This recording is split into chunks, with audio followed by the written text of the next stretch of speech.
Hello my dear student, আজকে একটা নতুন চ্যাপ্টার শুরু করব। সেই চ্যাপ্টারটা হচ্ছে স্থিতিবিজ্ঞান বা স্ট্যাটিক্স। এখানে যে বিষয়টা নিয়ে আলোচনা করা হয় সেটা হচ্ছে কোনো একটা বস্তুর উপরে বিভিন্ন বল প্রযুক্ত হওয়ার পরে সেই বস্তুটা কখন সাম্যাবস্থায় থাকবে। অর্থাৎ দেখো, এর আগেও আমরা দেখেছি নিউটনের গতিসূত্র চ্যাপ্টারে যে কোনো একটা বস্তু, সেই বস্তুর উপরে অনেকগুলা কি বল প্রযুক্ত হচ্ছে। সেই অনেকগুলা বল প্রযুক্ত হওয়ার পরে কোনো একটা বস্তু কখন সাম্যাবস্থায় থাকবে, অর্থাৎ কি কি কন্ডিশন মেনটেন হলে সেই বস্তুটা সাম্যাবস্থায় থাকবে, সেগুলো যেখানে আলোচনা করা হয় সেই জায়গাটাকেই বলা হচ্ছে কি স্থিতিবিজ্ঞান বা স্ট্যাটিক্স। এবার এই স্থিতিবিজ্ঞান পড়ার আগে আমরা কিছু গুরুত্বপূর্ণ জিনিস নিয়ে আলোচনা করব, যেগুলো স্থিতিবিজ্ঞান পড়তে গিয়ে আমাদেরকে কাজে লাগবে আমাদের। ঠিক আছে, তাহলে প্রথমে আমরা যেটা দেখব সেটা হচ্ছে রিজিড বডি বা দৃঢ় বস্তু কাকে বলে। দেখো, সাধারণত আমরা যেটা জানি দৃঢ় বস্তু মানে যেগুলো শক্ত বা কঠিন পদার্থকেই কি দৃঢ় বস্তু বলা হয়, তাই তো?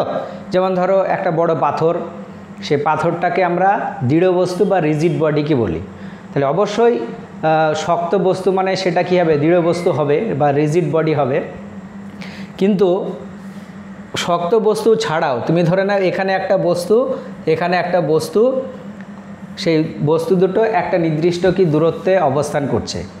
অ্যাকচুয়ালি রিজিড বডির ডেফিনেশন হচ্ছে এইটাই যে বাইরে থেকে বল প্রয়োগ করা হলেও যদি কোনো একটা বস্তুর মধ্যবর্তী যে কণা, সেই কণাগুলোর যে দূরত্ব, সেই দূরত্বটা যদি কি হয় অপরিবর্তিত থাকে, তাহলে তখন সেটাকে বলা হবে কি রিজিড বডি। যেমন ধরো এখানে একটা বস্তু আছে, এই বস্তুটার ভর m1 আর এই বস্তুটার ভর কত m2, আর এদের মধ্যবর্তী যে দূরত্ব সেটা হচ্ছে r। তুমি ধরে না ওদেরকে সুতো দিয়ে বাঁধা আছে বা বাঁধা নেই, দুটো আলাদাভাবে আছে। এবার বাইরে থেকে বল প্রয়োগ করা হলো, এবার দেখা যাচ্ছে দুটো বস্তু একই সঙ্গে একটা জায়গায় থেকে অন্য একটা জায়গায় গেল। তাহলে দেখো, সময়ের সাপেক্ষে ওই বস্তু দুটোর বা দুটো না হয়ে যদি ধরো অনেকগুলা বস্তু হতো, তাহলে সময়ের সাপেক্ষে যদি তাদের কোনো রকমের দূরত্বের পরিবর্তন না হয়, তাহলে তখন সেটাকে কি বলা হবে, দৃঢ় বস্তু। ঠিক আছে, দৃঢ় বস্তু হলে সময়ের সাপেক্ষে প্রত্যেকটা কণার মধ্যে যে দূরত্ব সেটা কী হবে, একই থাকবে, বা একই যদি দূরত্বটা থাকে তাহলে তখন সেটাকে বলবো আমরা কি রিজিড বডি বা দৃঢ় বস্তু। তাহলে শক্ত বস্তু মানে অবশ্যই কী হবে, দৃঢ় বস্তু হবে। সেই সঙ্গে সঙ্গে যদি কোনো একটা বস্তু সংস্থা হয় এবং সেই বস্তু সংস্থার যদি সময়ের সঙ্গে দূরত্বের যদি কোনো পরিবর্তন না হয় কণাগুলির, তাহলে তখনও সেটাকে আমরা দৃঢ় বস্তু বলতে পারবো। ঠিক আছে, এরপরে যেটা আমরা দেখব সেটা হচ্ছে সেন্টার অফ মাস। খুব গুরুত্বপূর্ণ একটা জায়গা, সেন্টার অফ মাস বা বাংলাতে বলে কি ভর কেন্দ্র। দেখো, ভর কেন্দ্র হচ্ছে এইরকম। দেখো, তোমাকে যদি বলা হয় যেখানে ধরো একটা বিন্দু নেওয়া হলো বা ছোট্ট একটা কণা, সেই কণাটার উপরে যদি একটা বল প্রয়োগ করা হয়, তাহলে ছোট্ট একটা বস্তু বা ছোট্ট একটা কণা, সেই কণার উপরে আমরা একটা বল প্রয়োগ করলাম, সেই বলটা হচ্ছে কত এফ। তাহলে দেখো, যদি এফ পরিমাণে বল প্রয়োগ করা হয়, তাহলে এই যে বস্তু কণাটা, সেই বস্তু কণাটা দেখো শুধুমাত্র কী হবে, তোমার রৈখিক গতির সৃষ্টি হবে, কোনো রকমের কি ঘূর্ণন গতির সৃষ্টি হবে না। তাহলে একটা কণা বা একটা বিন্দু যদি বস্তু হয়, তাহলে সেখানে যদি বল প্রয়োগ করা হয়, তাহলে শুধুমাত্র তার কি হবে, রৈখিক গতির সৃষ্টি হবে। কিন্তু যদি আমরা ধরো এরকম একটা বিস্তৃত বস্তু নিই, দেখো এখানে আমরা একটা বিস্তৃত বস্তু নিলাম, এরকম হতে পারে, কোনো একটা ধরো গোলাকার টাইপের হতে পারে। এরকম যদি কোনো একটা বড় বস্তু নেওয়া হয়, তাহলে এই বড় বস্তুর উপরে যদি আমরা বল প্রয়োগ করি, তাহলে কিন্তু ঘূর্ণন গতির সৃষ্টি হতে পারে। কিন্তু ওই বিস্তৃত বস্তুর এমন একটা বিন্দু আছে, যে বিন্দু বরাবর বল প্রয়োগ করলে ওই বিস্তৃত বস্তুটার শুধুমাত্র কী হবে, রৈখিক গতির সৃষ্টি হবে, কিন্তু কোনো রকমের ঘূর্ণন গতির সৃষ্টি হবে না। সেই বিন্দুটাকেই তোমার বলা হবে কি সেন্টার অফ মাস বা ভর কেন্দ্র। যেমন ধরো এই যে বিস্তৃত বস্তুটা আমরা নিয়েছি, এর উপরে যদি আমরা এইখানে এই বরাবর এফ পরিমাণে বল প্রয়োগ করি, তাহলে এই বস্তুটা দেখো কী হবে, চলন গতি হবে, সেই সঙ্গে সঙ্গে আবর্ত গতি বা ঘূর্ণন গতিও কি সৃষ্টি হবে। এই অংশটা কী হবে, এই অংশটা নিচে নামবে আর এই অংশটা দেখো কিছুটা উপরে উঠবে। তাহলে এই দিকটার কী হচ্ছে দেখো, চলন গতি হচ্ছে, আবার কি হচ্ছে, ঘূর্ণন গতি হচ্ছে।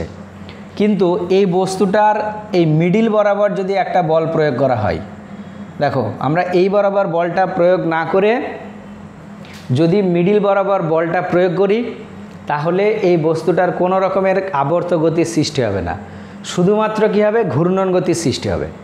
আবার এই যে বস্তুটা, এটা গোলাকার যদি বস্তু হয় আর এর যদি এটা সেন্টার হয়, আমরা যদি তার সেন্টার বরাবর কি করে একটা বল প্রয়োগ করি, তাহলে দেখো এরকম একটা বিস্তৃত গোলাকার বস্তু, সেই বিস্তৃত গোলাকার বস্তুর আমরা যদি কেন্দ্র বরাবর একটা বল প্রয়োগ করি, তাহলে এই গোলকটার শুধুমাত্র কি হবে, দেখো রৈখিক গতির সৃষ্টি হবে, কোনো রকমের কি ঘূর্ণন গতির সৃষ্টি হবে না। তাহলে যে কোনো একটা বিস্তৃত বস্তুর ওরকম একটা বিন্দু থাকবে, যে বিন্দু বরাবর যদি আমরা বল প্রয়োগ করি, তাহলে ওই বস্তুটা শুধুমাত্র রৈখিক গতির সৃষ্টি হবে, কোনো রকমের ঘূর্ণন গতির সৃষ্টি হবে না। সেই বিন্দুটাকে বলা হবে কি, সেন্টার অফ মাস বা ভরকেন্দ্র। ঠিক আছে, এখানে দেখো ডেফিনেশনটা আমি লিখে দিয়েছি। যে বিন্দু বরাবর বল প্রয়োগ করলে কোনো বিস্তৃত বস্তু বা বস্তু সংস্থা বলতে এখানে একটা বস্তু না হয়ে দেখা যাচ্ছে অনেকগুলো এরকম বস্তু ধরো থাকলো, অনেকগুলো বস্তু একসঙ্গে থাকলো, তাহলে সেই বস্তু সংস্থার উপরে বল প্রয়োগ করলে শুধুমাত্র কি হবে, রৈখিক গতির সৃষ্টি হবে, কোনো আবর্ত গতির সৃষ্টি হবে না। সেই বিন্দুটাকে তোমার বলা হবে কি, সেন্টার অফ মাস বা ভরকেন্দ্র। ঠিক আছে, এইবার এই ভরকেন্দ্র সম্পর্কে কয়েকটা গুরুত্বপূর্ণ তথ্য আমরা জেনে নেব। আমরা ভরকেন্দ্র রিলেটেড বিভিন্ন ম্যাথামেটিক্যাল ইকুয়েশন, প্রবলেম, সেগুলোও আস্তে আস্তে দেখব। এবার দেখো ভরকেন্দ্র সম্বন্ধে কয়েকটি গুরুত্বপূর্ণ কি তথ্য। প্রথম যে তথ্যটা কি, কোনো বস্তুর ভরকেন্দ্র একটি কি অদ্বিতীয় বিন্দু। কোনো বস্তুর ভরকেন্দ্র একটি অদ্বিতীয় বিন্দু, অর্থাৎ একই বস্তুর একাধিক ভরকেন্দ্র থাকতে পারে না। অর্থাৎ যে কোনো একটা বস্তু তার একটাই মাত্র কী হবে, ভরকেন্দ্র থাকবে, দুটো কখনোই থাকতে পারে না। বোঝা গেল? যে কোনো বস্তুই হোক না কেন তার ভরকেন্দ্র সবসময় কী হবে, একটাই থাকবে। তারপরে 2 নাম্বার দেখো, কোনো বস্তুর ভরকেন্দ্র বস্তুর উপাদানের বাইরেও কি থাকতে পারে। যেমন ধরো রিং, আমরা যদি এরকম একটা বৃত্তাকার রিং নিয়ে নিই, তাহলে রিংয়ের যে সেন্টার অফ মাস সেটা কি এখানে থাকবে। তাহলে দেখো এখানে রিংয়ের যে মেটেরিয়ালস বা উপাদান, সেই উপাদানগুলো কোথায় আছে, চারিদিকে আছে, কিন্তু মাঝখানে যে ফাঁকা অংশ, সে ফাঁকা অংশে কিন্তু তার সেন্টার অফ মাসটা থাকবে। বোঝা গেল? তাহলে সবসময় যে ভরকেন্দ্র বস্তুর উপাদানের ভিতরেই হবে এমনটা না হতে পারে, উপাদানের কি বাইরেও হতে পারে, যেমনটা হচ্ছে রিং। তারপরে দেখো আছে বস্তুর আকার পরিবর্তন হলে ভরকেন্দ্রের অবস্থার কি পরিবর্তন হতে পারে। একটা বস্তু দেখা যাচ্ছে, তুমি ধরে নাও এরকম একটা সুষম দণ্ড, তাহলে এই সুষম দণ্ড তার যে ভরকেন্দ্র তার কোথায় থাকবে, মধ্যবিন্দুতে থাকবে। তাহলে এখানে দেখো এই যে ভরকেন্দ্র সেটা উপাদানের কি মধ্যে থাকলো। এইবার এই সুষম দণ্ডটাকে যদি আমরা বাঁকিয়ে একটা এরকম রিংয়ের মতো করে দিই, এই দণ্ডটাকে আমরা বাঁকিয়ে কি করে দিলাম, এরকম একটা তুমি ধরে নাও রিং তৈরি করে দিলাম। ঠিক আছে, এই রিংয়ের উপাদান হচ্ছে এইগুলো। তাহলে দেখো এর যে সেন্টার অফ মাস, সেই সেন্টার অফ মাসের যে অবস্থান সেটা চেঞ্জ হয়ে কোথায় চলে আসলো, এর সেন্টারে বা মিডিলে চলে আসলো। তাহলে যদি কোনো বস্তুর আকারের পরিবর্তন হয়, তাহলে তার সেন্টার অফ মাস বা ভরকেন্দ্র কি হতে পারে, পরিবর্তন হতে পারে বা পরিবর্তন কি হবে। ঠিক আছে, ছোট ছোট এই জায়গাগুলো একটু ভালো করে মনে রাখবে। এরপরে যেটা আমরা দেখব সেটা হচ্ছে position of centre of mass of 2 particle.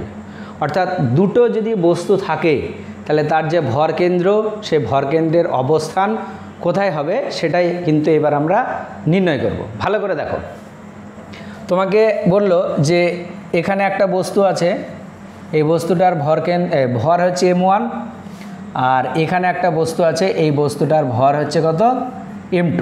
ঠিক আছে, তাহলে দুটো বস্তু m1 আর m2। এবার আমরা এই যে m1 আর m2 তাকে যুক্ত করে দিলাম, দিয়ে এইদিকে একটা অক্ষ টেনে দিলাম, সেই অক্ষরটা হচ্ছে এক্স অক্ষ, আর এইদিকে একটা অক্ষ টেনে দিলাম, সেই যে অক্ষ সেই অক্ষটা হচ্ছে ধরো ওয়াই অক্ষ। তাহলে এখানে দেখো m1 আর m2 ভরের যে বস্তু সেটা এক্স অক্ষের কি উপরে অবস্থান করছে। আবার এরকম হতে পারে, তুমি ধরে নাও অলরেডি এরকম দুটো অক্ষ তুমি নিয়ে নিলে, এটা একটা এক্স অক্ষ আর এটা হচ্ছে ওয়াই অক্ষ। একটা বস্তু ধরো m1 ভর, সেটা এখানে আছে, এর স্থানাঙ্ক তুমি ধরে নাও x1, y1, আর এখানে একটা বস্তু আছে, এই বস্তুটার ভর হচ্ছে m2 আর এর স্থানাঙ্ক হচ্ছে x2, y2। ঠিক আছে, তাহলে এই যে দুটো বস্তু এর সেন্টার অফ মাস বা ভর কেন্দ্র কোথায় অবস্থান করবে সেটা একটু আমরা ভালো করে দেখব। তাহলে দেখো এর সেন্টার অফ মাসটা এদের মাঝের কোনো একটা জায়গায় থাকবে, তুমি ধরে নাও এরকম জায়গাতে কি সেন্টার অফ মাসটা থাকলো, তাই তো। তাহলে এই যে সেন্টার অফ মাস এর যে স্থানাঙ্ক, সেই স্থানাঙ্ক আমরা ধরে নিচ্ছি একটা হচ্ছে xcm আর আরেকটা হচ্ছে ycm। ঠিক আছে, ycm। তাহলে এই xcm আর ycm এর ম্যাথামেটিক্যাল ইকুয়েশন কী হবে সেটা আমরা দেখব। তাহলে তুমি ধরে নাও এই জায়গাটার যে সেন্টার অফ মাসটা থাকলো, তাহলে দেখো তার এক্স অক্ষ বরাবর একটা স্থানাঙ্ক বা দূরত্ব থাকবে, আবার ওয়াই অক্ষ বরাবর থাকবে। এক্স অক্ষ বরাবর যেটা সেটাকে আমরা প্রকাশ করছি xcm দ্বারা, যেহেতু সেন্টার অফ মাস ওই জন্য cm। তাহলে এই xcm এর যে ইকুয়েশনটা হবে সেটা একটু ভালো করে দেখে নাও। xcm এটা সমান হবে তোমার m1 x1 plus m2 x2 by m1 plus m2। ভালো করে দেখো, m1 x1 মানে প্রথম বস্তুটার ভর আর তার স্থানাঙ্ক, প্লাস দ্বিতীয় বস্তুটার ভর এবং তার এক্স স্থানাঙ্ক দুটোই, যেহেতু xcm, বাই কি ওই যে দুটো ভর আছে তাদের কি যোগফল। ঠিক একই রকমভাবে ycm যেটা আসবে, ycm এটা সমান আসবে m1 y1 plus m2 y2 by m1 plus m2। এই যে দুটো ম্যাথামেটিক্যাল ইকুয়েশান খুবই গুরুত্বপূর্ণ ইকুয়েশান, ভালো করে কি মুখস্থ করে রাখতে হবে। xcm এবং ycm এর ম্যাথামেটিক্যাল ইকুয়েশান। ঠিক আছে, এখানে দেখো এই যে বস্তু, সেই বস্তু দুটো কি 2 ডাইমেনশনাল স্পেসে কি তোমার আছে। তাহলে এখানে দেখো বস্তুটা এক্স অক্ষের উপরেও অবস্থিত না, আবার ওয়াই অক্ষের উপরেও কি অবস্থিত না। তাহলে তখন xcm এবং ycm দুটোই থাকবে। এবার যদি ধরো বস্তু দুটো এই এক্স অক্ষ এবং ওয়াই অক্ষর উপরে অবস্থান করে, তুমি ধরে নাও এই যে বস্তুটা, সেই বস্তুটা একটা বস্তু m2 এখানে থাকলো, আর একটা বস্তু ধরো m1 সেটা এই জায়গাটাতে থাকলো। ঠিক আছে, এটা m1। তাহলে দেখো এর এই যে স্থানাঙ্ক সেটা হচ্ছে x1, 0, আর এটা স্থানাঙ্ক তুমি ধরে নাও x2, 0। দেখো এক্স অক্ষের উপরে অবস্থান করছে, তাহলে তার ওয়াই স্থানাঙ্ক কত হবে, 0 হবে। তাহলে দেখো এর ক্ষেত্রে ycm যেটা, সেই ycm এর ভ্যালুটা 0 হবে, আর xcm যেটা, সেই xcmটা কিন্তু 0 হবে না, মানে নট ইকুয়াল টু 0 হবে, মানে xcm থাকবে। সেই xcm এর ভ্যালুটা যদি আমরা ক্যালকুলেশন করি, তাহলে এটা সমান দেখো আসবে m1 x1 plus m2 x2 by m1 plus m2। ঠিক আছে, আবার যদি ধরো ওয়াই অক্ষের উপর অবস্থান করে, এরকমও হতে পারে, এই দিকটা এক্স অক্ষ, এই দিকটা ওয়াই অক্ষ, দুটো বস্তু। এবার তুমি ধরে নাও একটা এখানে থাকলো m1 ভরের বস্তু, তাহলে দেখো তার স্থানাঙ্ক হবে 0, y1, আর এখানে একটা থাকলো m2 ভরের বস্তু যার স্থানাঙ্ক 0, কত y2। তাহলে এর ক্ষেত্রে দেখো xcm এর যে ভ্যালু, সেই xcm এর ভ্যালুটা কী হবে, 0 হবে, আর ycm এর যে ভ্যালু সেটা 0 হবে না, সেটা হবে m1 y1 plus m2 y2 by m1 plus m2। ঠিক আছে, এবার এখানে দেখো এই যে বস্তু দুটো সেটা হচ্ছে 2 ডাইমেনশনাল স্পেসে কি আছে। যদি 3 ডাইমেনশনাল স্পেসে থাকতো তাহলে xcm ycm সেই সঙ্গে সঙ্গে কি তার একটা zcmও থাকতো, অর্থাৎ z অক্ষ বরাবর যে তার যে একটা স্থানাঙ্ক বা দূরত্ব সেটাও কি থাকতো। বোঝা গেল? তাহলে খুবই গুরুত্বপূর্ণ ম্যাথামেটিক্যাল ইকুয়েশান এইটা এবং এইটা। এবার আর একটা জায়গা সেটা আমি একটু বলে দিই। দেখো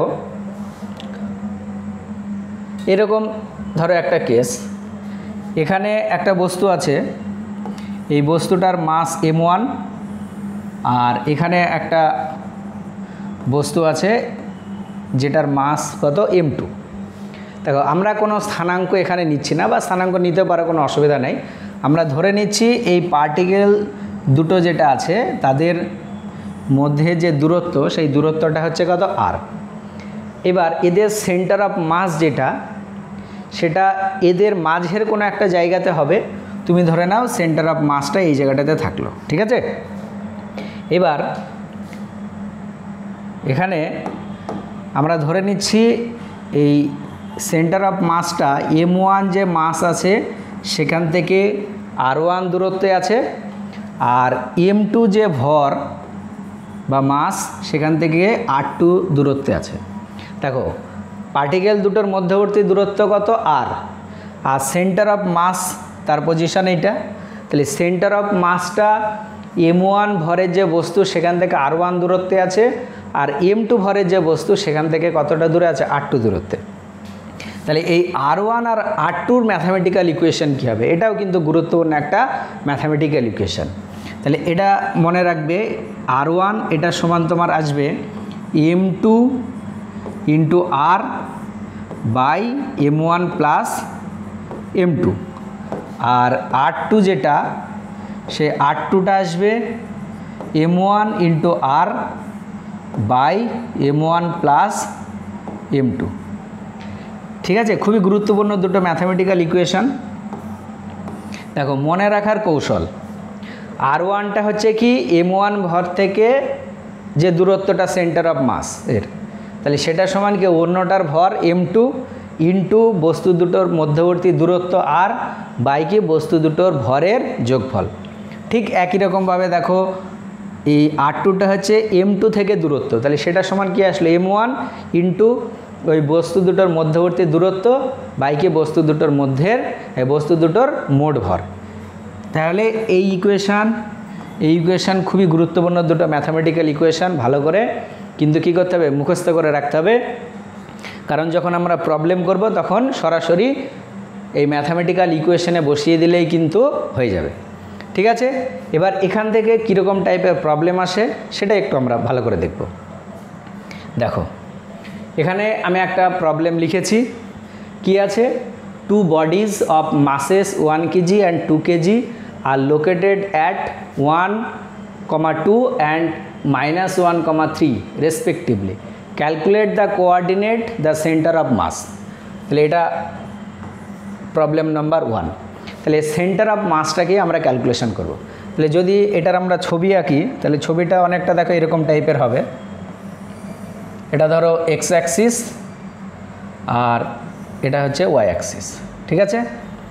তাহলে m1 যে মাস বা দুটো ভর আছে, একটা 1 কেজি আর একটা 2 কেজি। তাহলে 1 কেজিটার অবস্থান 1,2, তাহলে 1,2 আমরা এটাকে এই জায়গাটাতে ধরে নিলাম। আচ্ছা আর একটু উপরে হবে, এখানে ধরো এটা হচ্ছে 1 কেজি ভরের বস্তুটা আছে, তার স্থানাঙ্ক হচ্ছে 1,2, ঠিক আছে। আর আরেকটা ভর যেটা আছে সেটা কোথায়, -1,3। তাহলে -1 মানে এই দিকটা, 3 মানে ধরো এইরকম জায়গাতে থাকলো। তাহলে এইখানে যে ভরটা আছে সেই ভরটা হচ্ছে 2 কেজি আর এর স্থানাঙ্ক হচ্ছে -1,3। তাহলে এখানে দেখো আমরা দুটো বস্তুর ক্ষেত্রে দেখলাম, তাহলে m1 যেটা, সেই m1টা হচ্ছে কত 1 কেজি, m2 যেটা এটা হচ্ছে কত 2 কেজি, ঠিক আছে। আর স্থানাঙ্কগুলো দেখো, m1 ভরের যে বস্তু তার স্থানাঙ্ক কি 1,2। তাহলে এখানে দেখো x1 এটা সমান হচ্ছে 1 আর y1 এটা সমান হচ্ছে কত 2, আর x2 যেটা, x2টা কত -1, আর y2 যেটা, সেই y2টা হচ্ছে কত 3। এখান থেকে আমরা সেন্টার অফ মাস যেটা সেটা কিন্তু পেয়ে যাব। তাহলে এখান থেকে দেখো আমরা ফার্স্টে xcmটা ক্যালকুলেশন করব। ফর্মুলা কি ছিল, m1 x1 plus m2 x2 by m1 plus m2, ভ্যালুগুলো বসিয়ে দেবো আমরা। দেখো m1 এর ভ্যালু কত আছে 1, x1 এর ভ্যালু কত 1, প্লাস m2 হচ্ছে 2 আর x2 হচ্ছে -1, ঠিক আছে। আসলো বাই কী হবে, ভর দুটো যোগফল 1 + 2, একবারে লিখে দিলাম কত 3, ঠিক আছে। দেখো 1 × 1 মানে 1, আর ওটা কত আসছে -2, তাহলে 1 - 2 এটা সমান আসবে দেখো -1/3। তাহলে xcm এর ভ্যালুটা কত পেলাম আমরা -1/3। ঠিক একই রকমভাবে আমরা ycmটা কী করব, ক্যালকুলেশন করব। তাহলে m1 y1 plus m2 y2 by m1 plus m2, ভ্যালুগুলো বসিয়ে দেবো। m1 এর ভ্যালু কত 1, আর y এর ভ্যালু আছে y1 এর ভ্যালু 2 প্লাস m2 2 আর y2 হচ্ছে 3 বাই কত 3, তাহলে 6 আর এখানে 2 8, তাহলে এটা সমান কত আসছে 8/3। তাহলে সেন্টার অফ মাসের যে পজিশন বা সেন্টার অফ মাসের যে কোঅর্ডিনেটটা আমাদেরকে ক্যালকুলেশন করতে বলেছে, তাহলে সেটা দেখো আসছে -1/3 কত 8/3। এটা হচ্ছে সেন্টার অফ মাসের কোঅর্ডিনেট, বুঝতে পেরেছ? দেখে নাও ভালো করে, খুবই গুরুত্বপূর্ণ একটা প্রবলেম। এরকম টাইপের প্রবলেমই কিন্তু পরীক্ষায় আসবে, ঠিক আছে। এরপরে দেখো একটা প্রবলেম, ভালো করে প্রবলেমটা একবার দেখে নাও কি বলেছে। এটা হচ্ছে problem number 2 point objects of mass 1.5 kg and 2.5 kg respectively are at a distance of 16 cm apart. The center of mass is at a distance x from the object of 1.5 kg. Find the value of x. তাহলে যেটা বলেছে সেটাকে কী করবো আমরা, একটু ছবিতে আঁকবো। তাহলে দেখো দুটো বস্তু আছে, একটা বস্তুর ভর হচ্ছে 1.5 কেজি, এটা 1.5 কেজি, আর এখানে যে বস্তুটা আছে সেটা হচ্ছে 2.5 কেজি, ঠিক আছে। আচ্ছা, এদের মধ্যে যে দূরত্ব সেটা হচ্ছে 16 সেন্টিমিটার, ঠিক আছে। এটা সেন্টিমিটার, এটা মিটারে যদি করো তাহলে 0.16 মিটার আসবে, ঠিক আছে। আচ্ছা, এবার দেখো বলেছে 1.5 কেজি যে ভরটা আছে সেখান থেকে সেন্টার অফ মাসের যে ডিস্ট্যান্স সেটা কত এক্স। তাহলে এই জায়গাটাতে তুমি ধরে নাও সেন্টার অফ মাসটা আছে, এই যে ডিস্ট্যান্স, এই ডিস্ট্যান্সটা বলে দিয়েছে কত এক্স। তাহলে এক্সের ভ্যালু আমাদেরকে কি ক্যালকুলেশন করতে হবে।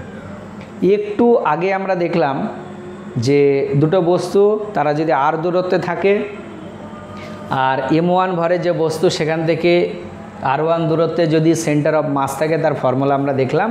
তাহলে এখানে দেখো সেই ফর্মুলায় যদি আমরা বসাই, তাহলে x = ফর্মুলা কী ছিল, যে বস্তুটা থেকে দূরত্বটা বলা আছে সেটা ছাড়া অন্য বস্তুটার ভর, অন্য বস্তুটার ভর মানে দেখো কত 2.5, আর ইন্টু কী ছিল আর মানে ওই ভর দুটোর মধ্যবর্তী দূরত্ব 0.16 বাই কি ভর দুটোর যোগফল। তাহলে প্রথম ভরটা আছে 1.5 আর দ্বিতীয়টা কত 2.5। তাহলে এটা ক্যালকুলেশন করলে আসবে 0.1 মিটার, এটা সমান আসবে 10 সেন্টিমিটার। তোমরা ক্যালকুলেটরে একবার ক্যালকুলেশন করবে, দেখবে অ্যান্সার আসবে 10 সেন্টিমিটার, আর মিটারে আসলে 0.1 মিটার, ঠিক আছে। আশা করছি বুঝতে পেরেছো সবাই। এরপরে দেখো, এরপরে হচ্ছে position of centre of mass of large number of particle. তাহলে এখানে আমরা একটু আগে যেটা দেখলাম সেখানে কটা পার্টিকেল ছিল, দুটো। এবার দুটো পার্টিকেল না থেকে যদি অনেকগুলো পার্টিকেল থাকে, তাহলে তার ক্ষেত্রে সেন্টার অফ মাস তার ইকুয়েশন কী হবে। তাহলে যদি অনেকগুলো পার্টিকেল থাকে, এবার তুমি ধরে নাও সেন্টার অফ মাস যেটা সেটা 3 ডাইমেনশনাল স্পেসে আছে, তাহলে আমরা তার এক্সসিএম, তার ওয়াইসিএম, জেডসিএম সবগুলো কি পাবো। ঠিক আছে, বা এইভাবে তুমি লিখতে পারো সেন্টার অফ মাসের যদি আমরা পজিশন ভেক্টরটা দেখি, তাহলে পজিশন ভেক্টরকে যদি আমরা আরসিএম দ্বারা প্রকাশ করি, তাহলে এটা সমান আমরা দেখো এইভাবে লিখতে পারবো m1 r1 ভেক্টর, এটা পজিশন ভেক্টর আমরা ক্যালকুলেশন করছি। তাহলে m1 r1 প্লাস আসবে m2 r2 vector plus m3 r3 vector plus dot dot dot dot ধরো চললো mn rn ভেক্টর বাই কী হবে, সব বস্তুগুলার যে ভর সে ভরের কি সমষ্টি। তাহলে এটাকে আমরা লিখছি m1 plus m2 plus m3 plus dot dot dot dot ধরো চললো mn পর্যন্ত। ঠিক আছে, এবার এটাকে আমরা একটু ছোট করে লিখব, এটা এরকম RCM, এটাকে আমরা এইভাবে লিখছি summation of i equal to 1 to n mi ri by কত সামেশন অফ mi, i সমান কত 1 টু n। দেখো i এর ভ্যালু 1 থেকে আমরা কি n পর্যন্ত নেব। দেখো i এর ভ্যালু তুমি যদি 1 বসাও, দেখো এই পার্টটা আসবে, i এর ভ্যালু যদি 2 বসাও এইটা আসবে, 1 2 করে আমরা কত পর্যন্ত বসাবো, n পর্যন্ত, তাহলে দেখো এটা আসবে।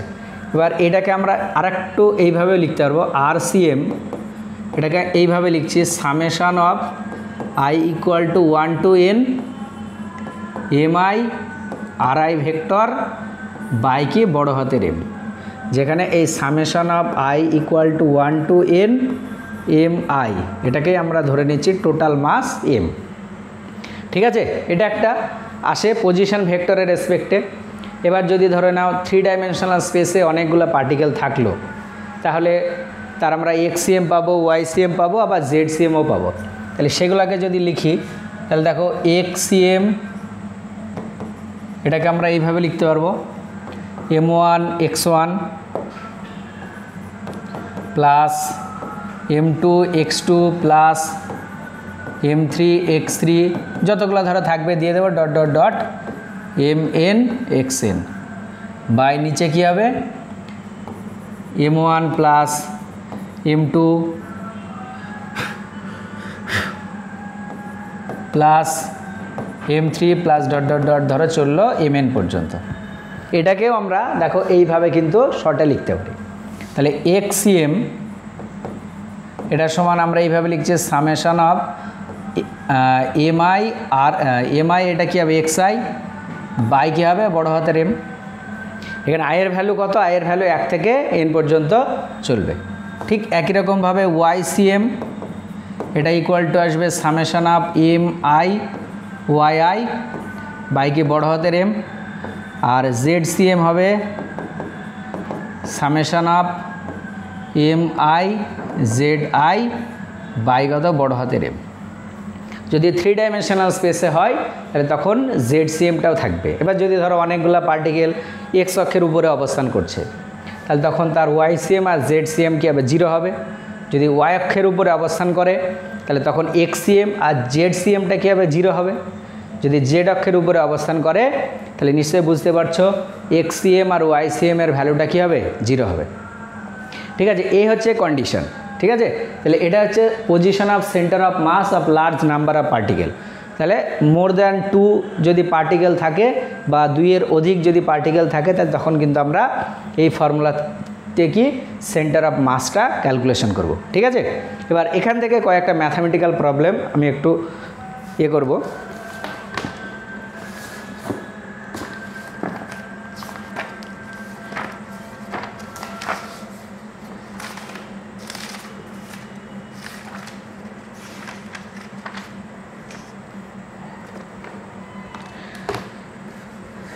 আচ্ছা, এখান থেকে একটা প্রবলেম দেখো এখানে লেখা আছে the position vector of 3 particle of mass. দেখো ফার্স্টের যে মাস সেটাকে তুমি ধরে নাও কত m1, এটা হচ্ছে 1 কেজি, আর m2 এটা হচ্ছে 2 কেজি, আর একটা কি আছে m3 যে ভ্যালু সেই m3 ভ্যালুটা হচ্ছে কত 3 কেজি। আর পজিশন ভেক্টর ফার্স্টে এটা আমরা ধরে নিচ্ছি r1, তাহলে r1 ভেক্টরটা লেখো এটা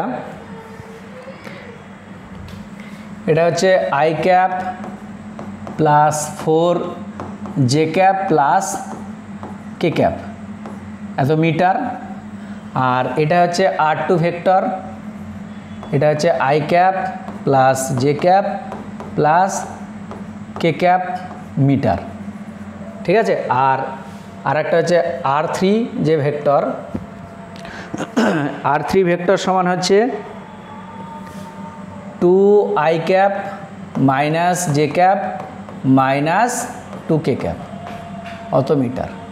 তাহলে এটা হচ্ছে তিনটে পার্টিকেলের কি পজিশন ভেক্টর, ঠিক আছে। আচ্ছা, এখানে আমাদেরকে কি ক্যালকুলেশন করতে হবে? Find the position vector of দেওয়ার সেন্টার অফ মাস। তাহলে তিনটে পার্টিকেল, একটা m1, একটা m2 আর একটা m3 আছে, তিনটের পজিশন ভেক্টরে কি বলা আছে। এবার আমরা কি করব, তার যে সেন্টার অফ মাস তার পজিশন ভেক্টর ক্যালকুলেশন করব। তাহলে সেন্টার অফ মাসের পজিশন ভেক্টরের যে ফর্মুলা সেটা আমরা বসাবো RCM। এটার সমান ফর্মুলা ছিল m1 r1 vector plus m2 r2 vector plus m3 r3 vector by নিচে ছিল m1 plus m2 plus m3, ঠিক আছে। এই মানগুলো কি করবে এবার আমরা বসাবো। তাহলে দেখো কি আসছে। প্রথমে m1 এর ভ্যালু কত আছে? 1, তাহলে 1 into r1 vector. r1 vector আছে i cap plus 4j cap plus k cap. এখানে কিন্তু আমরা মিটারটা বসাবো না, মিটারটা হচ্ছে কি ইউনিট, ঠিক আছে। আচ্ছা, এরপরে আছে m2-এর ভ্যালু দেওয়া আছে 2 কেজি, তাহলে 2 ইন্টু r2 ভেক্টর, এটা i cap plus j cap plus k cap plus m3 r3। m3-র ভ্যালু আছে কত? 3, তাহলে 3 ইন্টু আর পজিশন ভেক্টর দেওয়া আছে 2i cap minus j cap minus 2k cap, ঠিক আছে। আর নিচে আছে প্রত্যেকটা ভর, তাহলে প্রথমে একটা আছে 1, তারপর একটা 2, তারপর একটা 3, এটা যোগ করলে আসবে কত? 6, ঠিক আছে। আর উপরের এগুলো একটু গুণ করে দাও, তাহলে 1 ইন্টু i ক্যাপ, তাহলে এটা দেখো আসবে i cap plus 4j cap plus k cap. পরেরটা দেখো 2 দিয়ে মাল্টিপ্লাই করো, 2i cap plus 2j cap plus 2k cap, ঠিক আছে, প্লাস 3 দিয়ে মাল্টিপ্লাই করলে ওটা আসবে 6i cap minus 3j cap minus 6k cap.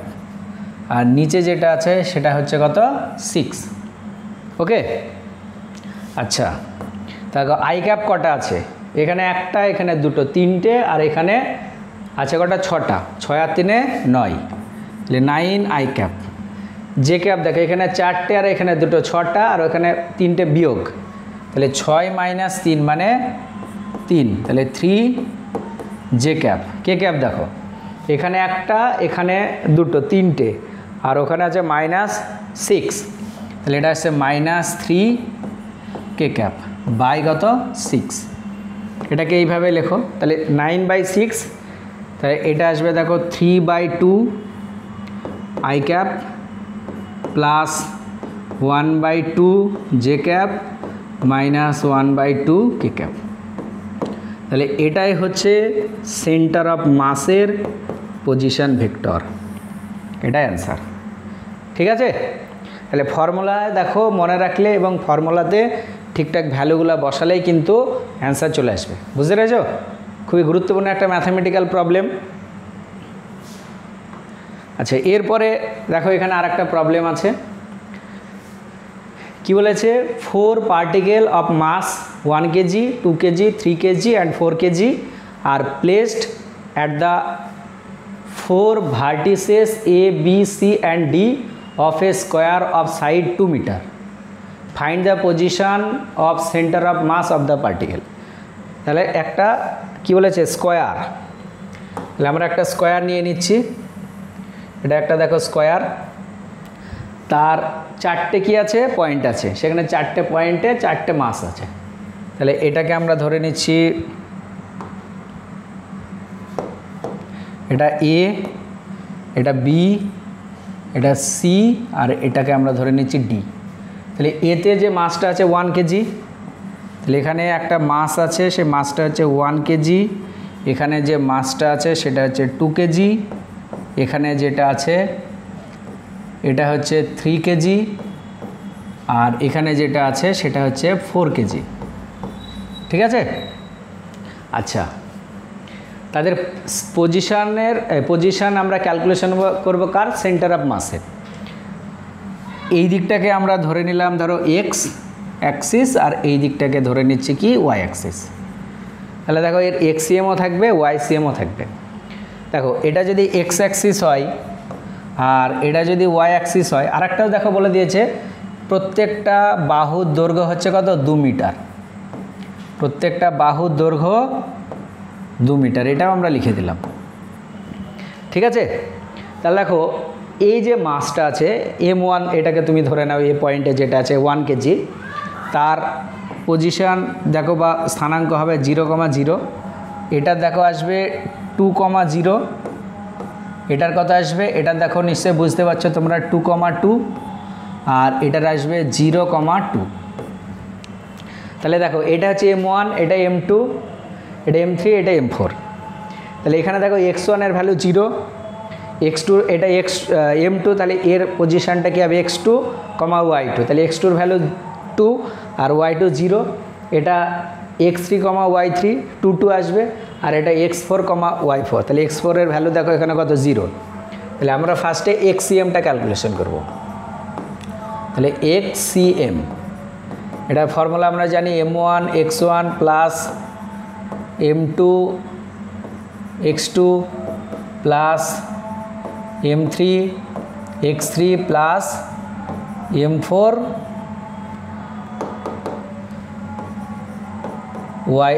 x4। ঠিক আছে? বাই কী হবে, সব ভরগুলা যোগ m1 plus m2 plus m3 plus m4। ঠিক আছে? এবার মানগুলো বসাও। দেখো m1 তার ভ্যালু কত, 1, x1 এর ভ্যালু কত, 0, m2 তার ভ্যালু হচ্ছে কত, 2, আর তার স্থানাঙ্ক হচ্ছে x2 এর ভ্যালু কত, 2, প্লাস m3 এর ভ্যালু হচ্ছে কত, 3, আর তার পজিশন x3 হচ্ছে 2, প্লাস m4টা হচ্ছে 4, আর তার পজিশনটা হচ্ছে কত, 0। বাই নিচে কী হবে, সব ভরগুলো যোগ করো, 1 প্লাস 2 প্লাস 3 প্লাস 4। আচ্ছা, উপরে দেখো এই পার্টটা 0, এই পার্টটা 0, তাহলে 2 দোকানে 4 আর 3 দোকানে 6, তাহলে 4 আর 6 10, আর নিচে হবে এটা হচ্ছে 12, 10/12, তার মানে এটা আসবে 2 দিয়ে কাটলে 5, 5/6। ঠিক আছে? তাহলে xcm এর ভ্যালু কত আসছে 5/6। ঠিক একই রকমভাবে ycm। ঠিক আছে? ক্যালকুলেশনটা একটু দেখে নাও দেখে। না, এটা ভুল হলো, এটা হচ্ছে এটা নিচেরটাও 10 হবে তো। ওকে, তাহলে এটা হলো 10, তাহলে এটা আসবে 1। ঠিক আছে তো? এটা 3 3 6 আর 4 10, তাহলে 1 আসলো। ycm এর ভ্যালুটা ক্যালকুলেশন করব। তাহলে m1 y1 plus m2 y2 plus m3 y3 plus m4 y4। ঠিক আছে? বাই নিচে হবে m1 plus m2 plus m3 plus m4। ঠিক আছে? এবার ভ্যালুগুলো বসাও। m1 এর ভ্যালু 1, y1 এর ভ্যালু 0, m2 এর ভ্যালু হচ্ছে 2, আর y2 এর ভ্যালু দেখো কত আছে, 0, প্লাস m3 এর ভ্যালু 3, y3 এর ভ্যালু 2, m4 এর ভ্যালু হচ্ছে 4, আর y4 এর ভ্যালু হচ্ছে 2।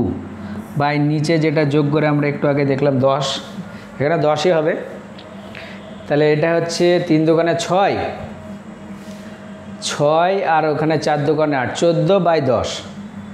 14/10 মানে তোমার কথা আসবে 7/5। ঠিক আছে, এটা আসছে 7/5।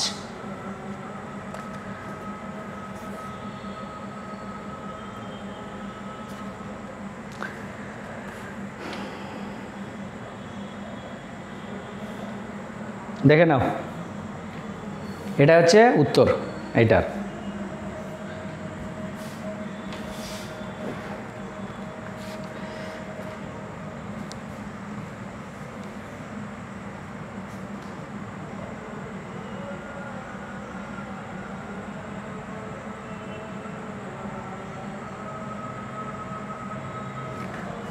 হলো?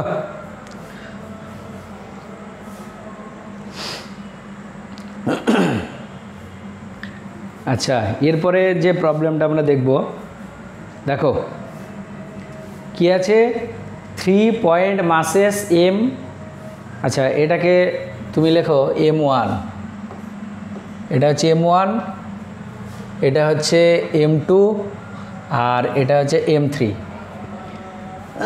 ঠিক আছে, 3 পয়েন্ট মাসেস M1 = 2 কেজি, M2 হচ্ছে 4 কেজি, M3 হচ্ছে 6 কেজি, আর kept at the 3 corners of an equilateral triangle of side 1 metre, find the location of their centre of mass. একটা ইকুইল্যাটারাল ট্রায়াঙ্গেলের শীর্ষবিন্দুতে আছে, এরকম ধরো, এটা হচ্ছে ইকুইল্যাটারাল একটা ট্রায়াঙ্গেল, বাংলাতে বলে সমবাহু ত্রিভুজ।